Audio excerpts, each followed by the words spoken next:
टाटा भारतीय इंडस्ट्री के नामों में से सबसे महत्वपूर्ण नाम। टाटा इस नाम को भारतीय लोग बहुत अच्छे तरीके से जानते हैं क्योंकि यह पीढ़ियों से भारतीयों के लिए जाना जाने वाला नाम है।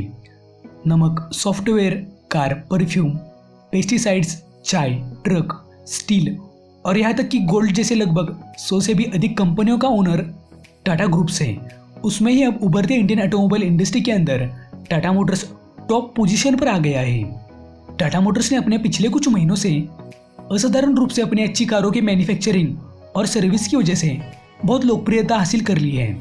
निक्सॉन, हैरियर, अल्ट्रोज, टियागो और अब पंच।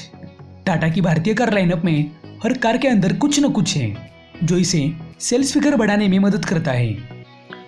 लेकिन क्या आप जानते हैं टाटा की कहानी इन 5 गाड़ियों तक ही सीमित नहीं है। इस भारतीय ऑटोमेकर की हिस्ट्री बहुत लंबी और इंटरेस्टिंग है।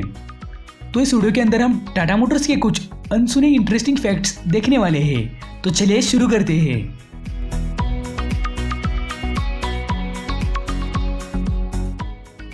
टाटा मोटर्स पहले टेल्को के नाम से जाना जाता था। टेल्को यानी Tata engineering and locomotive company को 1945 में स्टेब्लिश किया गया था, पर तब यह कंपनी सिर्फ लोकोमोटिव्स को बनाने का काम ही करती थी। कंपनी की स्टेब्लिशमेंट भले ही 1945 की है, पर टेल्को ने पहला कमर्शियल व्हीकल 1954 को डैमिलर बेंज के साथ बनाया था, जिसकी वजह से टाटा के ट्रक्स पर पहले मर्सिडीज का लोगो लगा हुआ था।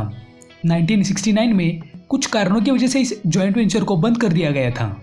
अगर उस वक्त ये जॉइंट वेंचर खत्म नहीं हुआ होता तो शायद आज हमें टाटा और मर्सिडीज के कोलैबोरेशन की गाड़ियां चलाने को मिल सकती थी। 1954 में ट्रक्स का प्रोडक्शन शुरू करने के बाद 1955 के गिनेवा बॉम्बे रैली में टाटा मोटर्स के 3 ट्रकों ने हिस्सा लिया था और लगातार किसी भी ब्रेकडाउन के बिना 12,000 किलोमीटर तक चलने का पहला रिकॉर्ड अपने नाम किया था।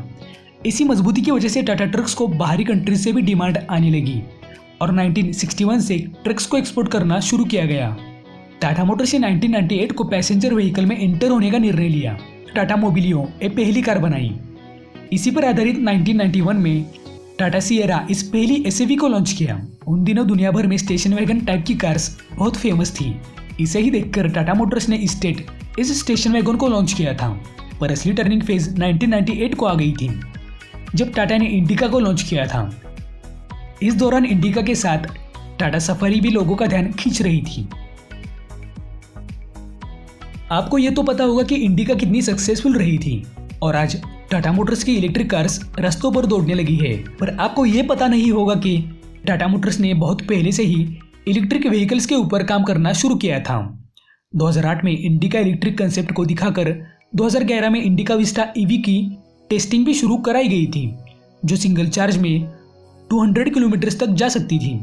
इतना ही नहीं बल्कि इसको नॉर्वे, यूरोप और यूके में लॉन्च भी किया गया था, जो कि बहुत से भारतीयों को पता नहीं है। टाटा सुमो को 1994 में लॉन्च किया गया था, जो बहुत लंबे समय तक प्रोडक्शन फेज में रही। टाटा सफारी, टाटा सुमो में 3 लीटर डिकोर इंजन मिल पाता था, जो टाटा 407 इस ट्रक के अंदर भी इस्तेमाल किया गया था।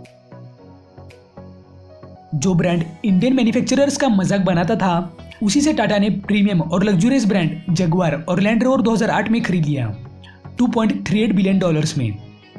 टाटा मोटर्स भारत के साथ 125 कंट्रीज में काम करता है। इनके manufacturing plants Argentina, south Africa, UK, Thailand जैसे बहुत से देशों में हैं। टेम्बो इस टाटा के सब ब्रांड ने भारत की पहली made in India super car बनाई थी। गाड़ी को 87th गिनेवा मोटर शो में दिखाया गया था। साथ ही गाड़ी को 2018 के नोएडा ऑटो शो में भी दिखाया गया था। इसका नाम टेम्बो रेसेम्बो रखा गया था। गाड़ी 2 डोर कूप है। अगर टाटा मोटर्स इस गाड़ी पर आगे काम करता है तो यह कार भारत की सबसे एफोर्डेबल सुपर कार होगी। साथ ही टाटा मोटर्स नई जनरेशन इलेक्ट्रिक व्हीकल्स पर भी काम कर रहा है, जिसमें टाटा ई विजन बड़ा अट्रैक्शन है। 4 डोर सेडन कार बहुत से फीचर्स के साथ मिल पाएगी। टाटा मोटर्स भारतीय आर्मी के लिए भी बड़े पैमाने पर व्हीकल्स बनाता आ रहा है। टाटा मोटर्स के मिलिट्री ट्रक्स अपने रोबस्ट डिजाइन और एक्स्ट्राऑर्डिनरी कैपेबिलिटीज की वजह से सेना की पहली पसंद रहे हैं। इसमें ट्रक्स, एमपीवीज, एसयूवीज जैसे व्हीकल्स शामिल हैं। Tata Motors combat ready vehicles के साथ टाटा सुमो को आर्मी के लिए बनाता था। पहले तो टाटा सुमो को सिर्फ इंडियन आर्मी के लिए ही डिजाइन किया गया था। टाटा सफारी 1998 के बाद से भारत में है, पर इसके 2003 के लिमिटेड एडिशन में प्लेस्टेशन इंटीग्रेटेड था, जिसमें वीडियो गेम्स को खेलने की भी सुविधा थी, जो कि उस समय के हिसाब से बहुत आगे है। हाल ही में टाटा प्राइम इस वर्ल्ड ट्रक ने इंटरनेशनल रेसेस में हिस्सा लिया था, जिसमें Tata prime, Volvo, Mercedes, Scania जैसे ट्रक्स को टाटा प्राइम ने कॉम्पीट किया था। न केवल डिज़ाइन में बल्कि केबिन कंफर्ट, इंजन परफॉर्मेंस में टाटा प्राइम बेस्ट है। हम सबको पता है कि टाटा नैनो दुनिया की सबसे चीपेस्ट कार थी, पर आपको यह पता नहीं होगा कि टाटा मोटर्स ने टाटा नैनो को मोस्ट एक्सपेंसिव कार में भी बदल दिया था, जो दुनिया की पहली गोल्ड ज्वेलरी कार थी। ये गाड़ी गोल्ड, सिल्वर और डायमंड का इस्तेमाल करके बनाई गई थी। जब भारत को ज्वेलरी बनाते हुए 5000 साल कंप्लीट हो गए थे, इसे सेलिब्रेट करने के लिए टाटा मोटर्स ने इसे बनाया था। इस गोल्ड कार का टोटल वैल्यूएशन 22 करोड़ रुपीस का है।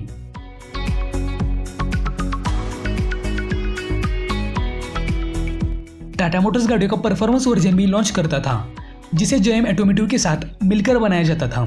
इसके अंतर्गत टियागो जेटीपी और टिगोर जेटीपी को मैन्युफैक्चर भी किया गया था।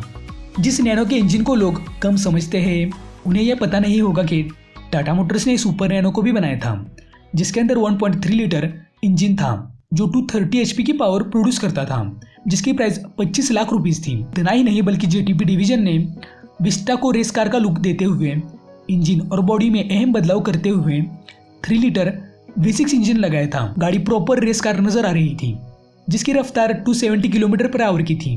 गाड़ी 0 से 100 km/h की रफ्तार केवल 4.5 सेकंड में ही अचीव कर सकती थी। अगर आप टाटा के अननोन कार्स का वीडियो देखना चाहते हैं तो ऊपर आ रहे आई बटन पर क्लिक करके उसे देख सकते हैं। टाटा मोटर्स बहुत से ब्रांड्स के साथ पार्टनरशिप में काम करता है और धीरे धीरे करके उस पार्टनर कंपनी को ही अपना एक सब ब्रांड बनाकर खरीद लेता है। ऐसा अभी तक बहुत बार हो चुका है। इस तरह कंपनी ने मार्को पोलो के साथ ज्वाइंट वेंचर साइन करके 51 स्टेक्स खरीद लिए हैं। अब धीरे धीरे टाटा वाले इस कंपनी को भी खरीदने वाले हैं। भारत में टाटा मोटर्स का तीसरा सबसे बड़ा सेल्स एंड सर्विस का नेटवर्क है, जिसमें 350 से भी ज़्यादा touch points, service centres, showrooms और डीलर्स शामिल हैं। 26 देशों में टाटा मोटर्स के डीलरशिप नेटवर्क चल रहे हैं। इतना ही नहीं बल्कि टाटा देश के जीडीपी में काफ़ी हद तक मदद करता है। इतना ही नहीं बल्कि पूरे के पूरे टाटा ग्रुप के अंदर 7 लाख से भी ज़्यादा लोग काम करते हैं, जो कि रेलवेज और डिफेंस सर्विसेज के बाद टाटा ही सबसे ज़्यादा एम्प्लॉयमेंट ऑफर करता है। टाटा ग्रुप के ओनर रतन टाटा जी को नवल टाटा, जो जमशेदजी टाटा के बेटे थे, उन्होंने रतन टाटा जी को एडॉप्ट किया था। रतन टाटा जी ने अपने काम की शुरुआत 1961 से शॉप फ्लोर से की थी। रतन टाटा जी अपने इनकम का बहुत सा हिस्सा डोनेट करते हैं। टाटा मोटर्स भारत का सबसे बड़ा बसेस मैन्युफैक्चरर भी है। टाटा मार्को पोलो इस जॉइंट वेंचर के तहत premium buses, coaches, school buses, mini buses, city buses और स्मार्ट बसेस को मैन्युफैक्चर किया जाता है। कंपनी मॉडर्न टेक्नोलॉजी को एडॉप्ट कर रही है। भारत के मेट्रो सिटीज़ में टाटा की इलेक्ट्रिक बसेस चल रही है। यह बसेस जीरो इमिशन पर काम करती है। साथ ही Tata Marco Polo hydrogen fuel cell buses भी बनाता है। इलेक्ट्रिक बसेस सिंगल चार्ज में 150 किलोमीटर तक चल सकती है। अपने देश के अंदर बने किसी भी मेड इन इंडिया प्रोडक्ट को खरीदने की फीलिंग अलग है, जो टाटा को छोड़कर किसी भी और में नहीं। अब लोग देश के अंदर बने चीज़ों की ओर अट्रैक्ट होने लगे हैं। इसी वजह से टाटा के सेल्स फिगर में बढ़ोतरी नजर आ रही है। टाटा मोटर्स अब भारत की दूसरी सबसे बड़ी ऑटोमोबाइल मैन्युफैक्चरर कंपनी बन चुका है। आने वाले दिनों में टाटा मोटर्स भारत की सबसे बड़ी ऑटोमोबाइल मैन्युफैक्चरर कंपनी बनने की उम्मीद है। हाल फिलहाल टाटा मोटर्स के भारतीय बाजार में कुल 7 प्रोडक्ट्स हैं, जिसमें Tata Safari, Harrier, Tigor, Tiago, Nexon, Punch और अल्ट्रोज शामिल हैं। आने वाले दिनों में टाटा मोटर्स इलेक्ट्रिक व्हीकल्स की बड़ी रेंज लॉन्च करने वाला है। तो आपको क्या लगता है, टाटा मोटर्स भारत की सबसे बड़ी ऑटोमोबाइल कंपनी बनेगा या नहीं? ये मुझे कमेंट बॉक्स में बताना ना भूलिए। अगर आपको ये वीडियो अच्छा लगा हो तो वीडियो को लाइक करिए और चैनल को सब्सक्राइब करके बेल आइकन दबाना बिल्कुल भी ना भूलिए। तो दोस्तों आज के वीडियो में तो बस इतना ही। मिलते हैं अगली वीडियो में।